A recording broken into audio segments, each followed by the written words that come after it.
फिर किसी पोल का सहारा लेने के बाद आपको इस तरीके से स्ट्रेच करना है। जो हमारी ग्रोइन इंजरी बनती है उसको अच्छी तरीके से ये मसल्स ट्रेंड करेगी। क्या आप भी रनिंग कर रहे हैं या फिर 1600 मीटर रनिंग का वर्कआउट ढूंढ रहे हैं या फिर दिल्ली पुलिस का या फिर इंडियन आर्मी का फिजिकल लगाना चाहते हैं? सो मैं आपको बता रहा हूं day by day workout plan जो आपकी रनिंग परफॉर्मेंस को इंक्रीज करेगा। और अगर आप 1600 मीटर रनिंग कर रहे हैं, आपको बेस का नहीं मालूम, मैं आपको बेस से लेकर लास्ट तक बता रहा हूं।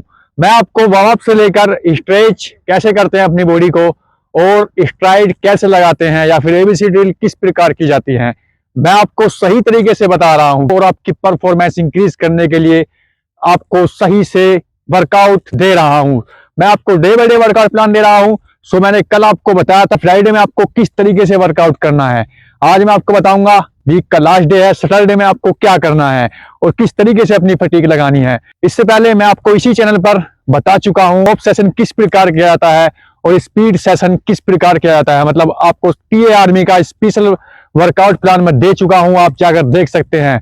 अगर आप टीए आर्मी का फिजिकल लगाना चाहते हैं या फिर आप बेस के साथ में वर्कआउट करना चाहते हैं सो आप सही वीडियो पर आ गए हैं।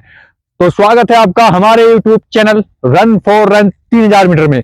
मैं आपका दोस्त Saqib Tyagi, two national medallist, two state cross country medallist with experience for 40 years running and 12 physical excellent Indian army.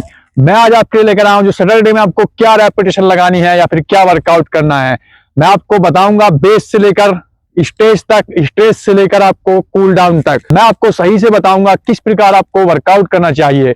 मैं आपको ये नहीं बताऊंगा कि आप ये वर्कआउट कर लीजिए, मैं आपको उसको करने के तरीके बताऊंगा। सो आप सही वीडियो पर आ गए हैं और वीडियो को पूरा देखिए। और अगर आप चैनल पर नए हैं तो हमारे चैनल को सब्सक्राइब कर लीजिए, क्योंकि अगर आप चैनल को सब्सक्राइब कर लेते हैं तो आपको अगली अपडेट जल्दी मिलेगी और आपको कहीं जाने की जरूरत ना होगी।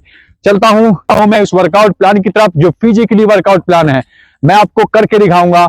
वैसे तो बहुत से वर्कआउट पर अगर आप वो वर्कआउट कर लेते हैं तो आपकी फटीग लग जाती है जिससे आप इंजर हो जाते हैं और आपको रनिंग हार्ड लगने लगती है।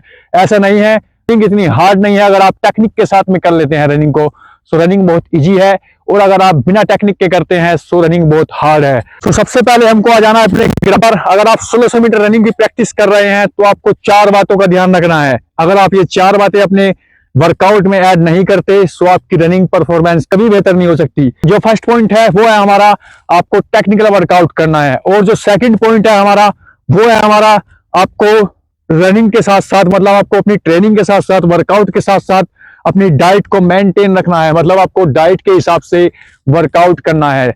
अगर आपकी फटीग ज्यादा लगी है तो आपको डाइट भी उसी प्रकार की चाहिए। जो थर्ड पॉइंट है हमारा, आपकी रनिंग शूज जो हो वो अच्छी क्वालिटी के हो, मतलब आपके रनिंग शूज अच्छी क्वालिटी के हो, ना कि थर्ड क्वालिटी के। और जो फोर्थ पॉइंट है हमारा, अगर आपकी जो परफॉर्मेंस है वो रुकी पड़ी है तो उसको अप करने के लिए आपको कुछ मल्टीविटामिन का यूज करना चाहिए अपनी बॉडी के लिए, जिससे आपकी रनिंग परफॉर्मेंस अप हो। और वर्कआउट में आपको बता ही रहा हूं टेक्निकल, ये आप अपनी वर्कआउट शेड्यूल में ऐड कीजिए और अपनी परफॉर्मेंस इंक्रीज कीजिए और वर्कआउट टेक्निकल कीजिए। सो सबसे पहले हमको ग्राउंड पर आ जाना है, आपको रोड का यूज नहीं करना है। आपको ग्राउंड पर आने के बाद आपको इजी वार्म अप ले लेना है। इस प्रकार आप वार्म अप लेंगे, इस प्रकार आप वार्म अप ले सकते हैं, इस प्रकार ले सकते हैं आप वार्म अप, क्योंकि आपको इजी वार्म अप लेना है। अगर आप लॉन्ग वार्म अप नहीं लेते सो आपकी फटीग लगेगी और आप मसल्स क्रैम्प कर लेंगे, क्योंकि सर्दी काफी आ गई है। आपको इजी वार्म अप लेना है। इस प्रकार आप 15 या 20 मिनट का वार्म अप ले लीजिए। इसके बाद आपको क्या करना है, इसके बाद अपनी बॉडी को एक्टिव करने के लिए, अपनी मसल्स को खोलने के लिए हम करेंगे स्ट्रेच। तो सबसे पहले हम चलेंगे नीक से, नीक को स्ट्रेच करना है। कुछ इस प्रकार करेंगे, आप देख सकते हैं ये हमारी नीक स्ट्रेच हो चुकी। फिर हैंड को स्ट्रेच करेंगे, कुछ इसी प्रकार करेंगे, ये हमारे हैंड स्ट्रेच हो चुके। फिर शोल्डर्स को स्ट्रेच करेंगे, कुछ इसी प्रकार करेंगे, कुछ इस प्रकार करेंगे, ये हमारे शोल्डर स्ट्रेच हो चुके। फिर चलते हैं हम मिडिल, मतलब आपको ग्लूट्स मसल्स पर जाना है। कुछ इस प्रकार करेंगे इसको स्ट्रेच। आपको लाइव फिजिकली बता रहा हूं कि किस प्रकार आपको वर्कआउट करना है, आपको कोई नहीं बताएगा इस प्रकार। फिर आते हैं हम अपनी जो लोअर बॉडी है उस पर आते हैं, या फिर अपर बॉडी का जो शोल्डर्स वगैरह, या फिर हम आपके हाथ जाम हो जाते हैं रनिंग में, तो आप उसको इस प्रकार कर सकते हैं। कुछ कमेंट आई थी कि बॉडी बहुत भर जाती है, तो वही कारण है कि आप स्ट्रेचिंग एक्सरसाइज या फिर वार्म अप सही से नहीं कर पाते। फिर आपको अपने एंकल को स्ट्रेच करना है, कुछ इस प्रकार करेंगे, कुछ इस प्रकार करेंगे, मतलब आपको एंकल को स्ट्रेच कर लेना है सही तरीके से। फिर किसी पोल का सहारा लेने के बाद आपको इस तरीके से स्ट्रेच करना है, जो हमारी ग्रोइन इंजरी बनती है उसको अच्छी तरीके से ये मसल स्ट्रेन करेगी। इसके बाद आपको इस तरीके से पोल को पकड़ने के बाद कुछ इस प्रकार करना है, इससे आपकी ये मसल ट्रेन करेगी। इसके बाद हमको क्या करना है, इसके बाद हमको अपनी बॉडी को सही तरीके से रिदम में लाने के लिए हैमस्ट्रिंग को स्ट्रेच करना होगा। इस प्रकार करेंगे और फिर इस प्रकार करेंगे इसको स्ट्रेच। ये हमारी हैमस्ट्रिंग स्ट्रेच हो चुकी और अब हम रेडी हो चुके हैं किसी भी वर्कआउट को करने के लिए। लेकिन हमारी मसल्स को आज हमें फटीक लगानी है, तो हमको क्या करना है जो ये स्पीड में आ जाए। हमको लेनी है कुछ एबीसी ड्रिल, वो इस प्रकार होंगी। मैं आपको एबीसी ड्रिल करके दिखाऊंगा। सो आपको 5 ड्रिल या 4 ड्रिल ले लेनी है, इस प्रकार लेंगे वो, इस प्रकार आप ले सकते हैं ड्रिल। ये आपकी एबीसी ड्रिल हो चुकी है, मतलब आपको इस प्रकार लेनी है। 20 मीटर चलना है आपको इसी प्रकार, फिर अपनी बॉडी को छोड़ देना है। ये हमारी फर्स्ट ड्रिल कंप्लीट। इसके बाद जो सेकंड ड्रिल है हमारी वो लेनी है आपको। सेकंड ड्रिल आपको इस प्रकार लेनी है, इस प्रकार आप ले सकते हैं। ये आप सेकंड ड्रिल ले सकते हैं। मैं आपको सही तरीके से करके दिखा रहा हूं, जिससे आपकी फटीक ना लगे ज्यादा और आपको हार्ड ना लगे। रनिंग इससे हार्ड नहीं लगेगी आपको, और आप टेक्निकल वर्कआउट से अपनी परफॉर्मेंस को इंक्रीज कर लेंगे। ये जो 2 ड्रिल हो चुकी हैं, इसकी जो सेकंड लास्ट ड्रिल है, मतलब इस प्रकार लेंगे। ये स्कीप हम जिसे बोलते हैं, आपको ये लेनी है। इस स्कीप को आप इस प्रकार ले सकते हैं,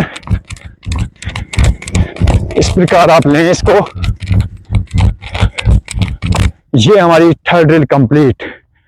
जो लास्ट ड्रिल लेनी है हमको, वो आप इस प्रकार ले सकते हैं। इसमें आप अपनी टांग को सीधा रखें और ये जो पोर्शन है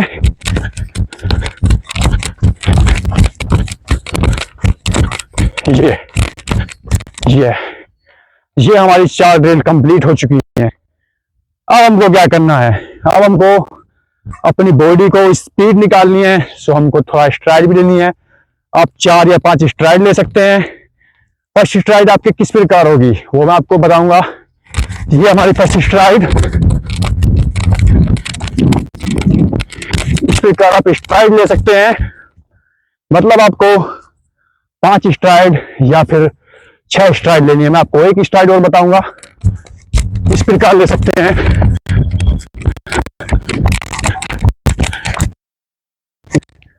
2 स्ट्राइड कंप्लीट, लेकिन आपको 4 या फिर 5 स्ट्राइड लेनी है। इसमें मेन वर्कआउट पर पहुंच जाना है, जो हमारा मेन वर्कआउट है। मेन वर्कआउट क्या है हमारा आज का, वो है आज हमारा 200 मीटर की 8 रेपिटेशन। मतलब आपको 200 मीटर की 8 रेपिटेशन लगानी है, जिसमें आपकी टाइमिंग होगी, एक रेपिटेशन में आपकी टाइमिंग होगी 37 सेकंड या फिर 38 सेकंड, बहुत ईजी है। और आपका जो रेस्ट होगा वो 1 मिनट का होगा। मतलब आपको 1 मिनट के रेस्ट से 200 मीटर की 8 रेपिटेशन लगानी है। क्या करना है, इसके बाद आपको अच्छे तरीके से अपनी बॉडी को कूल डाउन कर लेना है। कूल डाउन किस प्रकार करेंगे वो मैं आपको बताऊंगा कि कूल डाउन किस प्रकार करते हैं। तो सही जी कूल डाउन इस प्रकार करते हैं, 10 मिनट या फिर 15 मिनट वर्कआउट के बाद में हम कूल डाउन ले सकते हैं। इस प्रकार करेंगे, इस प्रकार आप कर सकते हैं कूल डाउन। आपको यही करना है कूल डाउन, क्योंकि हमारे जो मसल्स की फटीग लगी है, बेसिक एक्सरसाइज भी है जो हम नहीं कर पाते कूल डाउन के बाद। इस प्रकार ये कूल डाउन की एक्सरसाइज है हमारी।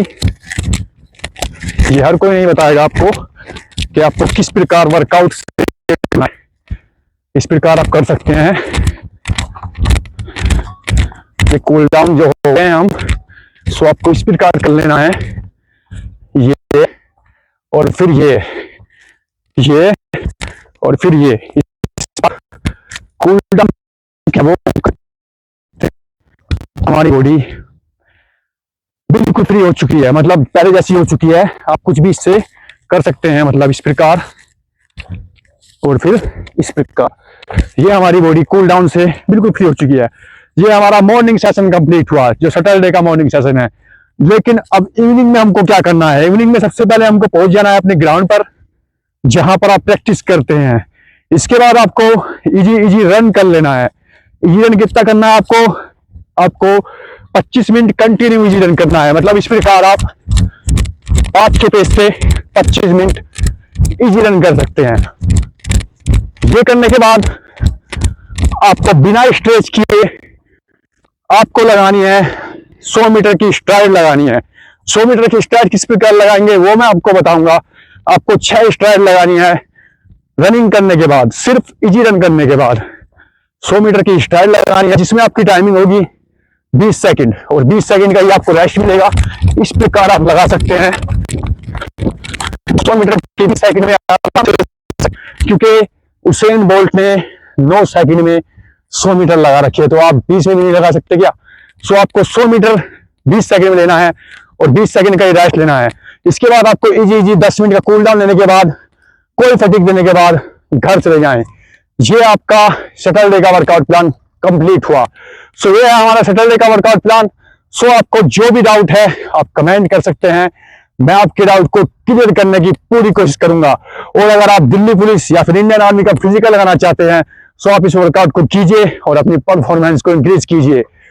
और अगर आप चैनल पर नए हैं तो हमारे चैनल को सब्सक्राइब कर लीजिए, क्योंकि हम आपके लिए आगे भी ऐसी वीडियो लाते रहेंगे। मिलते हैं आपको नेक्स्ट वीडियो में, तब तक के लिए कीप रनिंग गाइस, अपनी परफॉर्मेंस इंक्रीज कीजिए।